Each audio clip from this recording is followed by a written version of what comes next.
제가 한번 기도하겠습니다. 하나님 우리 아버지 사랑과 은혜를 감사드립니다. 주님께서 저희들을 사랑하사 말로 다 할 수 없는 은혜를 주셨는데 참으로 감사하고 찬양을 드립니다. 이날 저녁에도 함께 요한계시록을 공부하려고 합니다. 우리에게 지혜와 계시의 영을 더하여 주셔서 잘 깨달아 분별하게 하여 주시고 이해함으로 우리가 이 마지막 때에 예수 그리스도를 믿는 믿음을 지키기 어려운 이 때에 말씀으로 굳건하게 서서 우리의 믿음을 포기하지 아니하며 또 우리의 경건함을 힘쓰며 주님 끝까지 견디어 이김으로 주님 앞에 나아갈 수 있게 해주시기를 간절히 기도합니다.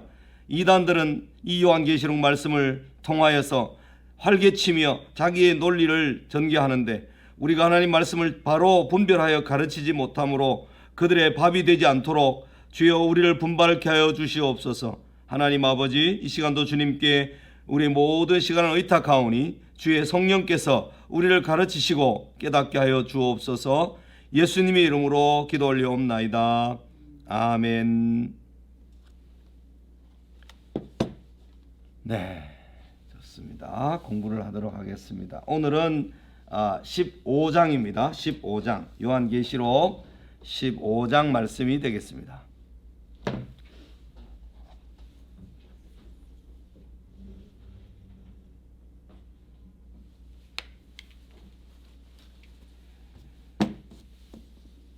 교환 오늘 38쪽 다 펴주십시오. 38쪽. 어린 양의 노래와 일곱 대접에서 요한계시록 15장 16장이 어디에 있는지를 여러분의 교환 5페이지에 다시 한번 넘어가서 보도록 하겠습니다. 지금 요한계시록 15장 16장은 하나님께서 세상을 심판하시는 그 장면에 15장 16장이 들어 있습니다. 다른 화살표에는 이 15장 16장이 들어 있는 곳이 없습니다. 그래서 15장 16장은 하나님께서 세상을 심판하시는 그 장면에만 있다는 사실을 기억하고 오늘 한번 진행하도록 하겠습니다. 15장이 8절까지 밖에 안 되어서 함께 교독해서 읽어보겠습니다. 또 하늘에 크고 이상한 다른 이적을 보매 일곱 천사가 일곱 재앙을 가졌으니 곧 마지막 재앙이라 하나님의 진노가 이것으로 마치리로다.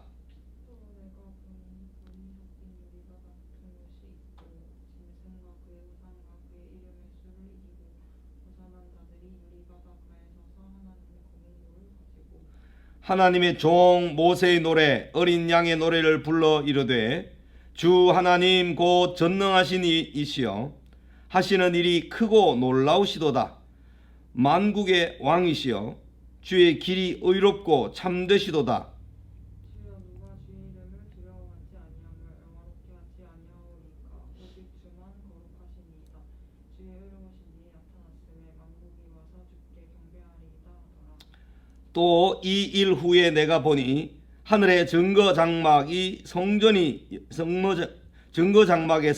열리며 일곱 재앙을 가진 일곱 천사가 성전으로부터 나와 맑고 빛난 세마포 옷을 입고 가슴에 금띠를 띠고 네 생물 중에 하나가 영원토록 살아계신 하나님의 진노를 가득히 담은 금 대접 일곱을 그 일곱 천사들에게 주니 하나님의 영광과 능력으로 말미암아 성전의 연기가 가득 차매 일곱 천사의 일곱 재앙이 마치기까지는 성전에 능히 들어갈 자가 없더라. 네, 15장은 이렇게 짧습니다. 짧아서 우리가 비교적 다루는데 많은 어려움이 있지 않습니다. 교재 내용을 한번 보겠습니다. 어린 양의 노래와 일곱 대접이라는 이 교환인데요. 15장 2절에서 4절 이 찬송이죠. 이 찬송, 이 노래는 12장에서부터 14장 20절까지 14장 끝까지의 결론입니다. 그죠? 12장 13장이라고 하면 교회를 핍박하는 세상에 대해서 12장 13장에서 언급을 합니다. 하나님을 회방하는 장면에서 12장 13장에 있었는데 그 결론적인 내용이고 대접 심판의 서론이며 하늘의 크고 이상한 다른 이적이며 15장 5절에서 8절 이것은 하늘에 있는 증거 장막의 성전을 열어 보여주신 계시였습니다. 하나님의 심판이 어떻게 준비되고 어떻게 전달되고 시행되는가 하는 것을 보여주는 것이 이 15장이라고 할 수 있습니다. 2절 4절의 노래는 14장의 심판에 표현된 하나님의 의로우심을 찬양하며 원수에게 내려진 심판과 불경건한 자들을 이긴 성도들의 승리에 초점이 맞추어져 있습니다. 하나님께서 불경건한 자들에 대한 진노, 심판, 그것은 곧 경건한 자들의 승리, 경건한 자들의 환호, 경건한 자들의 기쁨으로 이어지죠. 그 두 가지 사건은 마치 예수님께서 이 땅에 오심으로 인하여서 죄에 속한 사람들, 어둠에 속한 사람들은 심판을 이미 받은 것이고 예수님께 속한 사람들은 예수님께로 나와서 빛 앞에서 생명과 영생을 얻는 구원의 이 두 가지 사건이 동시에 일어나는 거죠.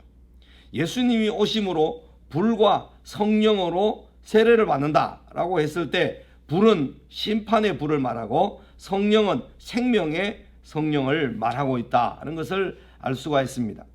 예수님이 초림하셨을 때도 그러하셨듯이 재림하실 때도 예수님의 재림하심은 불경건한 자들, 예수님을 외면하고 예수 믿는 자들을 핍박하고 하는 자들에 대한 하나님의 심판이 주어질 뿐만 아니라 경건한 자들이 구원을 얻어 기쁨과 즐거움으로 그 모든 핍박자들의 그 핍박에 대한 신원하여 주심의 은혜를 찬양하고 기뻐하게 되어 있습니다. 이스라엘이 홍해를 건넌 후 찬양했던 노래가 출애굽기 15장에 나오는데요. 또 그것이 여기서 나오는 것은 최후 승리에 이르는 마지막 날을 출애굽 재앙으로 다루는 동기가 됩니다. 요한복음이 쓰여진 것도 출애굽기에서 상당하게 모티프를 가지고 출애굽기 모티프를 가지고 요한복음이 쓰입니다. 요한계시록의 기록에도 예수님이 심판하시고 홍해의 바다에 바로의 군대를 수장시켜 버리시듯이 예수님께서 심판하시는 그 장면을 출애굽기 14장 15장에 이스라엘 백성들이 승리의 노래를 부르는 거기에서 지금 이 15장 내용이 왔다, 그렇게 이제 이해를 하면 되겠습니다. 이스라엘이 홍해를 건넌 후 찬양한 출애굽기 15장 내용이 여기서 나오는 것은 최후 승리에 이르는 마지막 날을 출애굽 재앙으로 다루는 동기가 된다는 것입니다. 16장에도 그렇게 이어집니다. 1장의 1절에서 보면 곧 마지막 재앙이라고 하면서 하나님의 진노가 이것으로 마치리로다 이렇게 하셨는데, 이 마친다라는 말은 에텔레스테라는 미래형으로 이렇게 썼는데, 이 에텔레스테라는 말은 텔레비전 이런 말을 만들어낸 끝까지, 마지막까지, 끝까지 뭐 그런 뜻인데요. 마친다, 끝난다 하는 이 말은 채워지다, is filled up 해가지고 가득 채워진다, 그런 말로 이해되어야 합니다. 왜냐하면 7절에 나오는 내 생물 중 하나가 영원토록 살아계신 하나님의 진노를 가득히 담은, 이 말 가득히 담은, full 이렇게 담은 금대접 7, 대접이 쏟아 부어질 때 하는 재앙이죠. 또 21장 9절에 7 대접을 가지고 마지막 7 재앙을 담은, 가득 담은 이라는 말과 연결되어 있기 때문에 여기에 마치리로다 라는 말은 하나님의 재앙이 이제 충만하게 가득 차게 되더라, 그런 말이죠.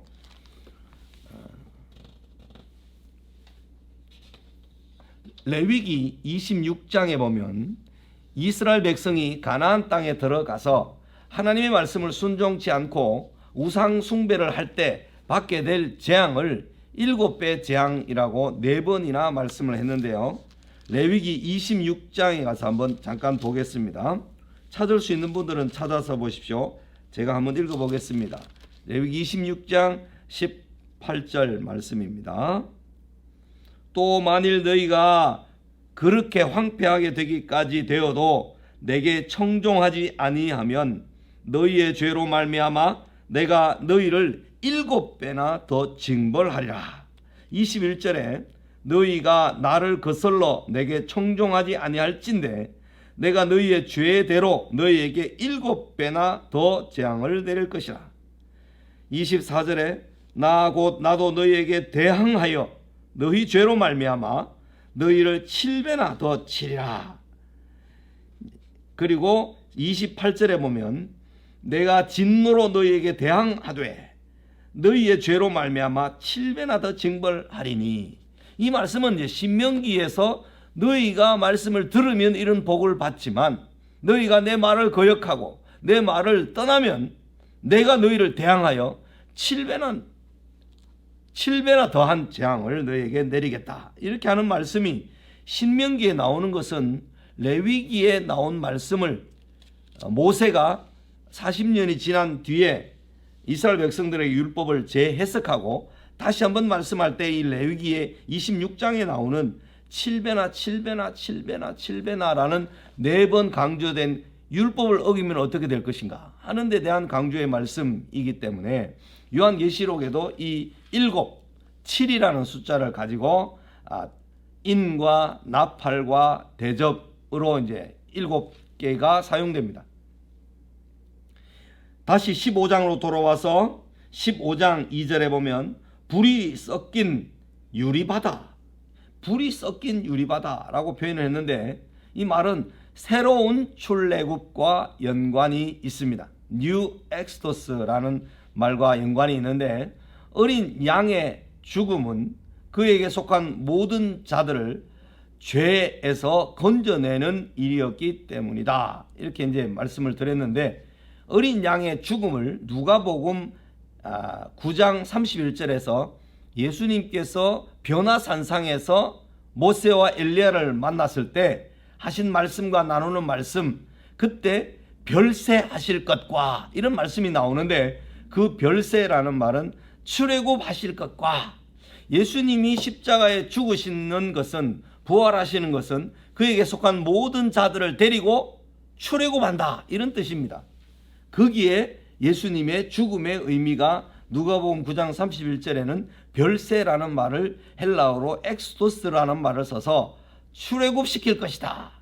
내가 죽음으로 죄를 사하고 그래서 내가 죄를 사한 모든 자들을 데리고 이 죄 많은 곳에서부터 탈출해서 그들을 구원한다. 그런 의미죠.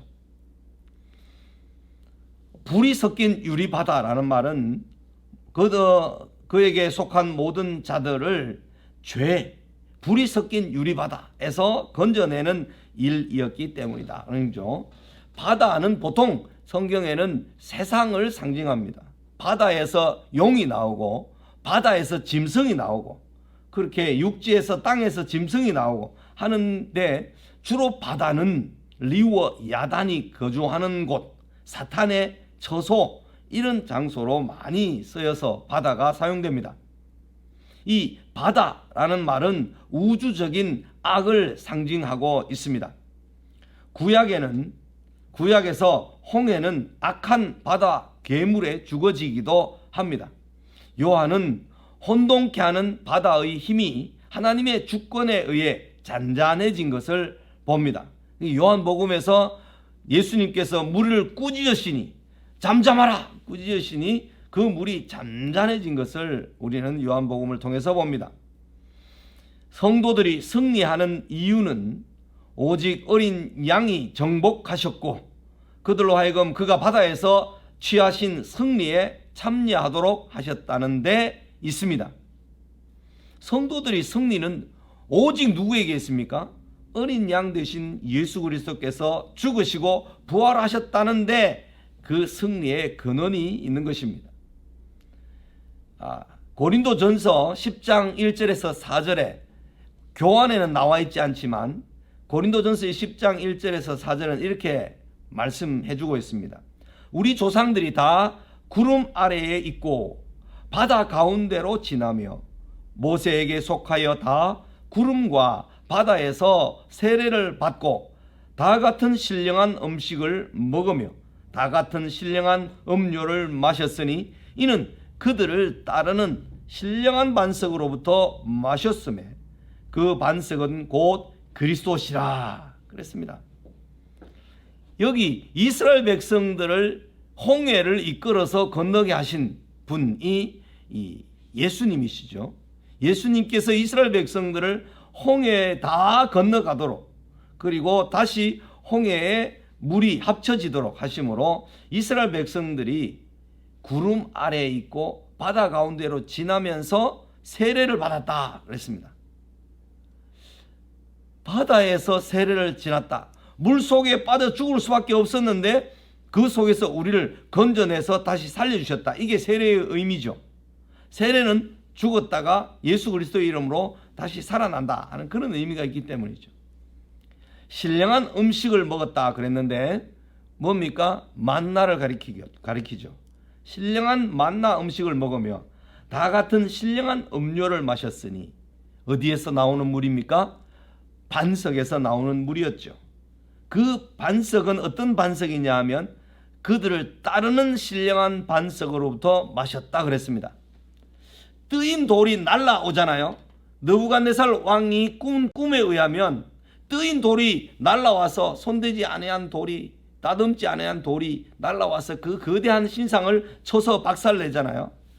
그 예수님께서 광야에서 이스라엘 백성들과 함께 하심으로 그들을 따르는 반석이 되셔서 그때마다 그들을 따르는 반석이 그들에게 음료, 생수를 내어주셨다는 것입니다. 이게 우리가 오늘 이해하기가 쉽지 않은 내용이지만 뜨인 돌이 아무런 에너지나 힘이 없이 누구의 작용이 없이 뜨인 돌이 공중에서 와서 딱 이렇게 친다. 왜 안 되겠습니까? 우주의 운석도 날라와서 어느 날 우리 지구를 치는데요. 왜 안 되겠습니까? 그들을 따르는 반석 왜 안 되겠습니까? 충분히 되는 일입니다. Following Stone이라고 하죠. 예수님은 교회, 성전, 교회의 모퉁이 돌이 되셨느니라. 예수님을 믿는 사람은 예수 그리스도께서 모퉁이 돌로 계시는 그 집의 일부가 되었다 하는 것입니다. 하나님의 집의 일부 구성 요소로 우리가 속해 있다. 그런 의미죠.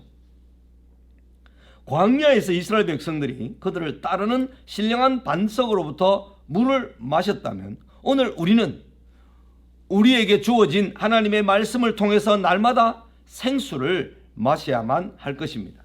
그죠? 2절에 나오는 짐승과 그의 우상과 그의 이름의 수를 이기고 벗어난 자들이라고 나오는데 그 말씀은 성도들을 가리킵니다. 그렇죠? 이것은 12장 11절, 14장 4절과 12절에 그런 표현들이 나옵니다. 구속함을 받은 자들 전체와 동일한 집단을 가리킵니다. 그렇죠? 짐승과 그의 우상과 그의 이름의 수를 이기고 벗어난 자들은 모든 성도들, 그죠? 그것을 가리킨다. 검은고를 가지고 찬양하는 노래는 구원의 찬송이면서 하나님의 품성을 칭송하는 노래입니다. 이것은 출애굽기 15장 1절에 불렀던 노래하고 비슷합니다. 주 하나님 전능하신 이의 하시는 일이 크고 놀랍도다. 하나님께서 행하시는 일을 우리가 예수 믿으면서도 보지 못하고 산다는 것은 참 안타까운 일이죠. 하나님께서 행하시는 일은요, 우리가 도무지 불가능할 같이 보이는 그 일을 하나님께서 행하십니다. 도저히 저 사람은 예수 믿지 않을 사람 같지만 그 사람을 예수 믿게 하는 분이 하나님이십니다. 그게 하나님의 일이십니다. 홍해를 건넌다. 이스라엘 백성들이 홍해에 딱 갇혀 있을 때 뒤로는 애국 군사들이 쫓아와서 잡으려고 하는데 이제 우리 다 죽었다. 도관이든 쥐다 그렇게 생각했지만 어떻게 바다를 가를 일을 그들이 상상이나 했겠습니까? 그런데 하나님은 모세의 지팡이를 되게 하심으로 바다를 가르시는 거죠.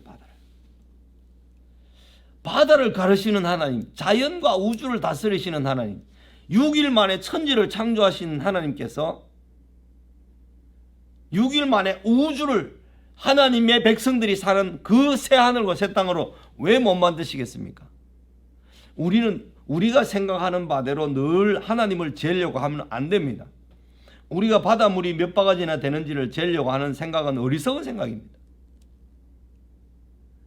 우리보다 더 크고 광대하시고 능력이 많으시고 무한하신 그분이 행하신다면 안 될 일이 없고 불가능한 일이 없다는 거죠.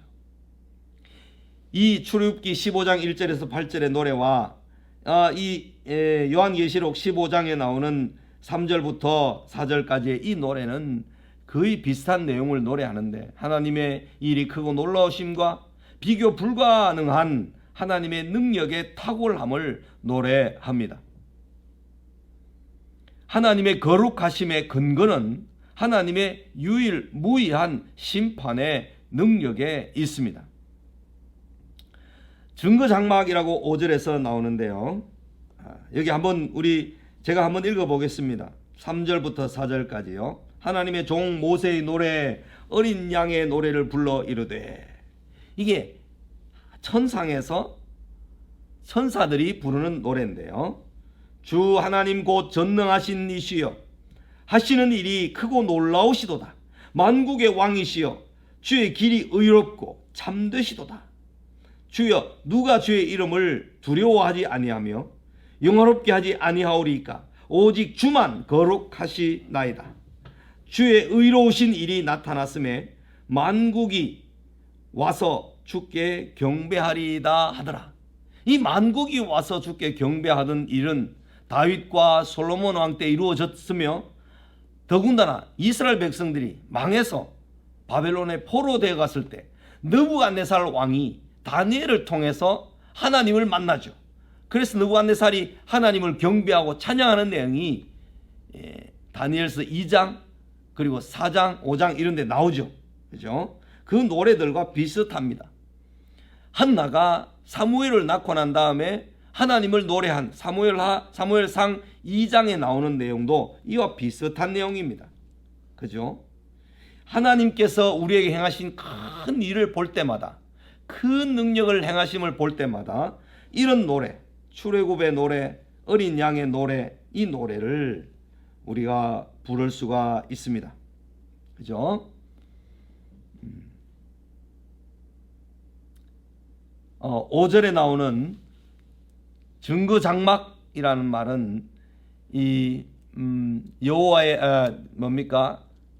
안식일 교회에서나 또는 여호와 하나님 안상홍 정인회 이런 데서 증거장막이라는 것을 단어를 많이 이용해서 사용합니다.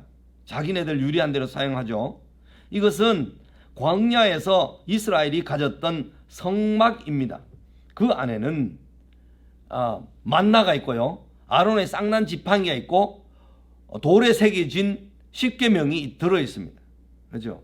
지금 이 성막 안에 들어 있던 법궤가 어디에 가 있는지 찾을 길이 없습니다. 예루살렘 성전의 터 위에 지금 이슬람의 모스크가 서 있는데 그 지하 깊숙한 곳에 어디에 있지 않느냐 생각도 하고, 이디오피아 사람들은 이디오피아로 그 법궤를 옮겼다 그렇게 이야기를 하는데 도무지 알 수가 없습니다. 이 법궤가 어디에 갔는지. 그 안에, 성막 안에는 하나님의 능력과 그것의 공의로움을 증언하는 법궤가 있습니다. 성막은 하나님이 이스라엘 백성 중에 거하시는 증거이기 때문에 이스라엘 진영 중앙에 놓였습니다. 그리고 이스라엘 백성들이 성막이 있고 거기 동쪽에, 서쪽에, 남쪽에, 북쪽에 각각 세 지파씩 이렇게 위치해서 진을 치고 있었죠. 이동할 때도 앞에 두 지파, 뒤에 두 지파 이렇게 해서 이동을 합니다. 그것은 이스라엘 백성이 가나안 땅에 들어가서도 여호와의 성막이 있는 곳 중앙 성소, 거기에서 모여서 예배할 것이며 거기에서 나에게 물을 것이며 이렇게 말씀을 했는데, 성막이 실로에 있다가, 그죠? 실로에 있다가 법궤가 빼앗기는 그때에 법궤가 이제 사라지죠. 사라졌다가 블레셋으로 갔다가 다시 돌아오죠. 그리고 난 다음에 다윗이 예루살렘을 정복하고 예루살렘에 모셨다가 예루살렘의 아라우나의 타작마당 거기에서 여호와께 제사를 드림으로, 여호와께 예배를 드림으로 이스라엘 백성들이 하나님의 그 진노를 이제 용서함을 얻게 되는데요. 진노를 그치게 해주시는 은혜를 받게 되는데, 거기에 성전이 세워지죠.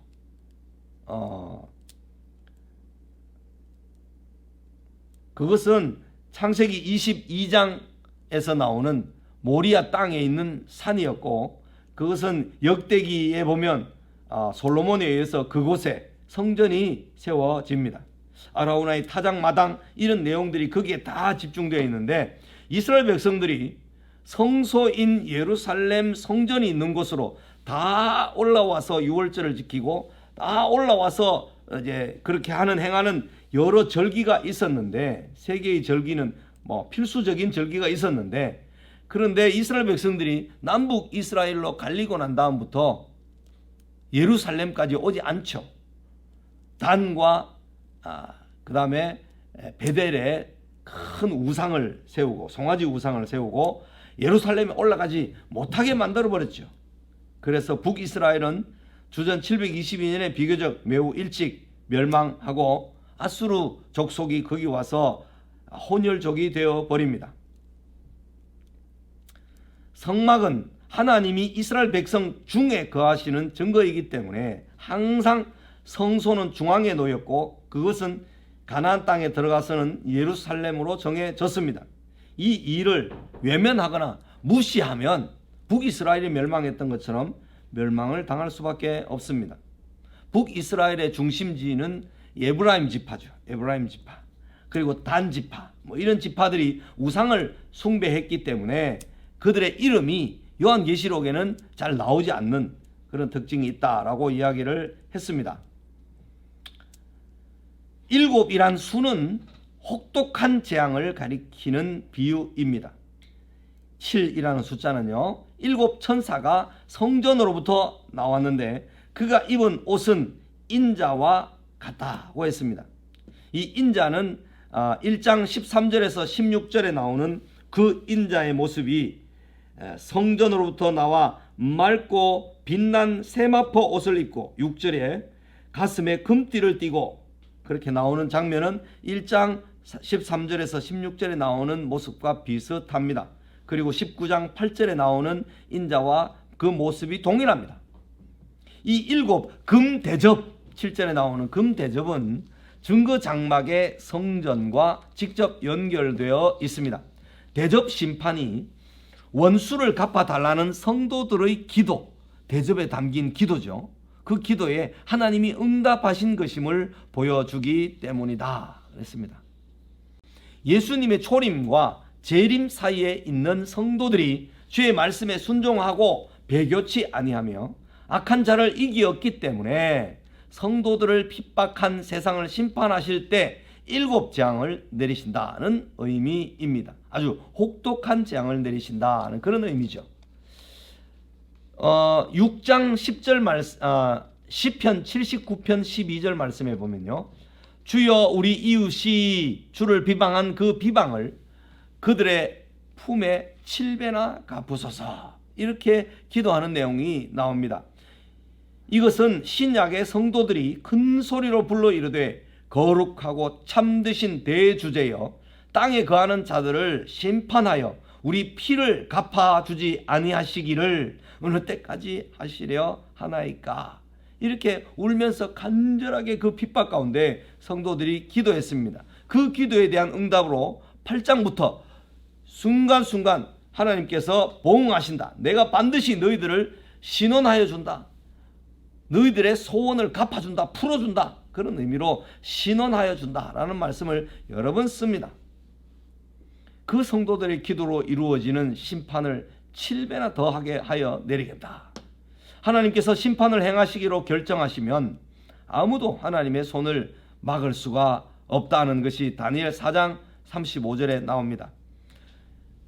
느부갓네살 왕을 7년 동안 7대 동안 광야로 내쫓아서 풀을 먹고 이슬을 맞으며 그렇게 짐승과 같은 마음을 가지고 짐승과 같이 살게 하시는 이유는 하나님께서 다스리시며 하나님께서 사람을 쫓아내시기도 하고 세우기도 하시고 그 자리를 어떤 사람에게 주시기도 하시고 하나님께서 주관하신다는 사실을 온전히 깨닫게 되었을 때 느부갓네살이 그 복귀를 하는 거죠.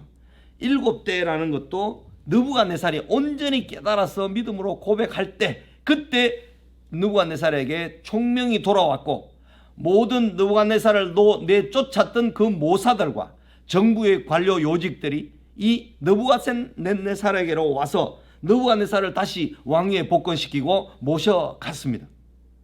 그죠? 그 일을 다 보고 알고 듣고 있던 벨사살 왕, 내일 아침에 이 벨사살 왕이 5장에 딱 등장하는데 벨사살 왕은 느부갓네살의 친아들은 아닙니다. 그런 과정들을 이제 뭐 제가 내일 아침에는 우리 방에다가 말씀을 하나 올릴 테니까 벨사살 왕이 5장 1절에 왜 갑자기 드러나서 손으로 쓰는 벽에 글씨 쓰는 것을 보인다. 그리고 멸망하고 죽고 하는 이야기 갑자기 드러나는가? 바벨론이 70년 동안 이스라엘 백성을 붙들고 있다가 70년이 되면 이스라엘 백성을 돌이키게 해줘야 되잖아요. 돌아오게 돼야 되잖아요. 그것이 예레미야에게 하신 약속이고 이사야 선지자에게 하신 약속이었는데 그 70년 동안만 바벨론이 존재하다가 바벨론이 망하게 되는 장면입니다. 그래서 느부갓네살과 벨사살만 나오고 그 사이에 있던 사람들은 잠깐 있던 왕위에 있던 사람은 안 나오고 바로 벨사살로 이어지는 것입니다. 벨사살이 죽고 난 다음에 메소포타미아라는 메데라는 나라가 다리오 왕이 이제 집권을 하는 것이 6장에 나오죠. 그리고 다리오 왕이 나중에 이제 끝나고 나면 이제 페르시아라는 나라가 정복을 해서 이스라엘을 완전히 본국으로 돌아오게 하시는 그런 일을 하시는데 이 다니엘서 4장에는 하나님이 주관하신다. 하나님이 다스리신다. 하나님이 모든 일을 다 행하신다. 어떤 이가요? 하늘에 있는 거룩하신 이가, 하늘에 있는 지극히 거룩하시고 크신 이가 그 일을 다 행하신다 하는 내용이 다니엘서에 있습니다. 그 내용과 동일하게 요한계시록에도 이런 내용이 연결되어서 하나님의 주권과 심판주이심을 우리에게 보여줍니다. 7 천사의 7 재앙이 마치기까지라는 8절의 내용은 그 말은 중재의 때가 다하였다는 뜻입니다. 중재의 때가 다하였다는 말은 이제 기다리고 또 전도하고 말씀을 전포하고 사람들이 그리스도인들이 다 제사장이 되어서 중재하고 중보하던 그 일이 다 끝나게 되었다는 것입니다. 그리스도도 많은 사람의 죄를 담당하시려고 단번에 들이신 바 되셨고 예수님께서 중재를 완성하셨죠. 구약에 있는 모든 피로 드리는 제사의 그 제사장 역할을 완성을 하셨습니다. 구원에 이르게 하기 위하여 죄와 상관없이 자기를 바라는 자들에게 두 번째 나타나시리라 그렇게 말씀을 하셨습니다. 이제 예수님이 오신 다음에 그 제사장들은 누가 제사장이냐면 예수님을 믿고 예수 그리스도를 모시고 사는 모든 그리스도인들이 제사장이 되는 것입니다. 그 제사장들이 하나님과 이 세상 사람들 사이에 중보자가 되어서 중재자가 되어서 하나님의 뜻을 전달하고 하나님의 말씀을 선포함으로 이 예수 믿는 사람들이 세상을 다스리게 되어 있습니다. 그 모습이 다니엘서에서 아무리 느부갓네살 왕이 통치를 온 제국을 만들었다 하더라도 다니엘이 하나님께로부터 중재해서 하나님의 백성이 오히려 느부갓네살을 다스리고 있다 하는 사실을 보는 것과 비슷한 내용입니다. 그것이 오늘날 하나님의 말씀을 가지고 있고 하나님의 영을 가지고 있고 하나님의 그 모든 승리의 약속과 이미 승리의 보장이 주어져 있는 그리스도인들이 이 세상을 심판하는 데 참여하고 이 세상을 이끌어서 하나님 나라로 인도하는 그 지도자 역할을 하게 되어 있다는 것입니다. 일곱 나팔과 일곱 대접은 같은 순서로 재앙을 제시합니다. 어떤 순서로 재앙들이 진행되는가 하면 땅에서, 그리고 바다로, 그리고 강으로, 그리고 해로, 이 선입니다. 태양입니다. 그 다음에 어둠 속에 있는 악한 자들의 영역에, 그리고 유브라데로, 이 유브라데는 그 당시에 최고의 물건은 최고의 상업의 요충지, 중심지, 그런 뜻입니다. 그 다음에 최후의 심판, 이런 순서로 나팔과 대접의 재앙이 이런 순서로 진행되고 있습니다. 두 시리즈에서 각각의 화는 여섯째 나팔을 제외하고는 모두 출애굽 재앙을 암시합니다. 그죠? 땅, 바다, 강, 해, 어두움 속에 있는 악한 자들의 영역, 유브라데 최후의 심판, 이런 것은 출애굽의 10가지 재앙을 다 암시하고 있습니다. 이것은 나팔 대접의 재앙이 같은 기간에, 나팔과 대접의 재앙이 같은 기간에 발생하는 하나님 심판의 동일한 계획에 속한 것임을 말해줍니다. 그래서 나팔이 다 끝나고 그 다음 시기에 또 7 대접이 심판이 이어지는 것이 아니고 나팔 대접과 대접 심판이 같은 차원의, 다른 차원의 같은 시기에 일어나는 재앙이다 하는 것을 말해주는 거죠. 처음 6 나팔과 처음 5 대접은 그리스도의 부활과 재림 사이의 시간을 다룹니다. 나팔은 6번째까지, 대접은 5번째까지 그리스도의 부활과 재림 사이의 시간을 다루고 있습니다. 나팔 환상보다 대접 환상은 더 세밀하게 찍은 사진에 비유할 수 있습니다. 더 클로즈업 시켜서 더 가까이, 더 상세하게 설명하는 그 재앙이다, 이렇게 볼 수가 있습니다. 7 대접 중에 6개는 고통, 심판당하는 사람들이 불신자라고 분명히 밝힙니다. 불신자의 불경건함은 우상숭배, 그리고 끝까지 회개하지 않음, 그리고 성도들을 박해하는 것, 이 3가지입니다. 우상숭배를 왜 합니까? 자기네들에게 부를 더 많이 가져가려고, 자기네들이 더 잘 살고 더 물질적인 풍요를 누리기 위한 것입니다. 우상숭배의 모든 것은 사실은 탐욕에 근거해 있기 때문에 골로새 3장 5절에서는 탐욕은 곧 우상숭배니라, 이렇게 말씀을 하시기까지 하셨죠. 인간이 우상숭배하는 모든 기저에는 인간이 무한한 탐욕을 가지고 있다는 것을 정언해 주는 것입니다. 우상숭배가 그것을 정언해 줍니다. 그 다음에 3분의 1이 죽고 막 3분의 1이 죽는데도 끝까지 회개하지 않는 장면이 9장에서도 나오고 16장 9절과 11절에도 또 나옵니다. 그죠? 그 다음에 성도들을 박해하는 것, 이것이 불신자들의 불경건함입니다. 여러분, 우리 주변에 나를 예수 믿지 못하게 박해하고 핍박하고 막 괴롭히는 사람들, 이런 사람들이 있다는 것을 너무 두려워하거나 너무 이상하게 생각하지 마십시오. 우상 숭배하는 사람과 회개치 않는 사람들은 성도들을 박해하게 되어 있습니다. 자기 탐욕으로 자기 입과 자기 배를 위해서 사는 사람들의 특징이 성도들을 박해하게 되어 있는 것입니다. 모든 이 사람들이 결국은 나중에 어느 날 회개해서 주께로 돌아올 수 있는 가능성은 얼마든지 있지요. 있는데 예수님을 믿지 않는 세상에 속한 사람들은 세상에 속해 있을 동안 예수님께 속해 있는 사람들을 박해하게 되어 있다, 이것입니다. 그래서 우리 가정에서, 우리 이웃에서, 우리 친척들 가운데 박해를 받는 일을 이상하게 여겨서는 안 될 것입니다. 그들을 미워하기보다는 그들을 위해서 기도하는 것이 박해를 받는 자의 당연한 자세이며 태도인 것입니다. 모든 7 심판의 결과와 목표는 죄인들에게 내리는 하나님의 심판이 의로움을 보여주는 것뿐만 아니라 궁극적으로 하나님을 영화롭게 하는 데 있습니다.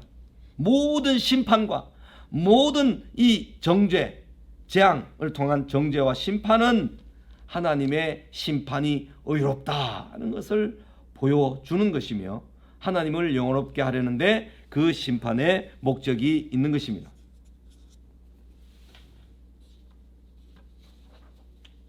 예, 15장은 이렇게 해서 거의 끝이 나는데요. 15장은 하나님께서 세상을 심판하시고 정죄하시는 그 내용이 가득 들어 있습니다. 이렇게 해서 15장이 끝나고요. 그다음에 16장으로 들어가기 전에 잠깐 좀 쉬겠습니다.